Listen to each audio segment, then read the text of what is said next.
కేసీఆర్ ప్రభుత్వం చేపట్టిన airport metro project రద్దు చేస్తాం. కాదు అలైన్మెంట్ మారుస్తాం.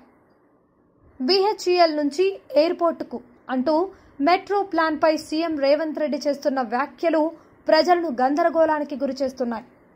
వాస్తవానికి రాయదుర్గం నుంచి ఎయిర్పోర్ట్ వరకు 31 కిలోమీటర్ల మార్గానికి 6,250 కోట్ల రూపాయల అంచనాతో కేసీఆర్ సర్కారు పనులు చేపట్టింది. అయితే ఈ మార్గం కాకుండా BHEL నుంచి ఎయిర్పోర్టుకు 32 కిలోమీటర్లే ఉంటుందని సీఎం రేవంత్ రెడ్డి వ్యాఖ్యానించారు.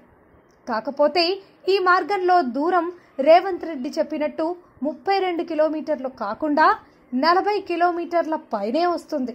దూరం పెరిగితే నిర్మాణ వ్యయం పెరుగుతుంది. ఈ లెక్కన ప్రతి కిలోమీటర్కు 200 కోట్ల రూపాయల చొప్పున 8,000 కోట్ల రూపాయల వ్యయం అవుతుంది. కానీ కేసీఆర్ ప్రభుత్వం 6,250 కోట్ల రూపాయల అంచనా వ్యయంతోనే నిర్మాణ పనులు చేపట్టింది. దీన్ని రద్దు చేసి కొత్త ప్రతిపాదన ప్రకారం వెళితే 1,750 కోట్ల రూపాయల వ్యయం పెరుగుతుంది. అలాంటప్పుడు తక్కువ వ్యయంతో ఎలా పూర్తి చేస్తారన్న సందేహం వ్యక్తమవుతుంది. అదేవిధంగా హైటెక్ సిటీ నుంచి ఫైనాన్షియల్ డిస్ట్రిక్ట్ వరకు మెట్రో మార్గాన్ని నిర్మిస్తామని చెప్పటం మరింత గందరగోళానికి దారితీసే అవకాశం ఉన్నదని పలువురు విస్మయం వ్యక్తం చేస్తున్నారు. 2 వేర్వేరు మార్గాలను నిర్మిస్తే ప్రాజెక్టు వ్యయం పెరుగుతుందే తప్ప తగ్గేందుకు అవకాశమే ఉండదు. హైదరాబాద్ మహానగరంలో మెరుగైన ప్రజా రవాణా వ్యవస్థ కోసం కేసీఆర్ ప్రభుత్వం పక్కాగా ప్రణాళికలు రూపొందించి క్షేత్రస్థాయిలో పనులు సైతం మొదలుపెట్టింది.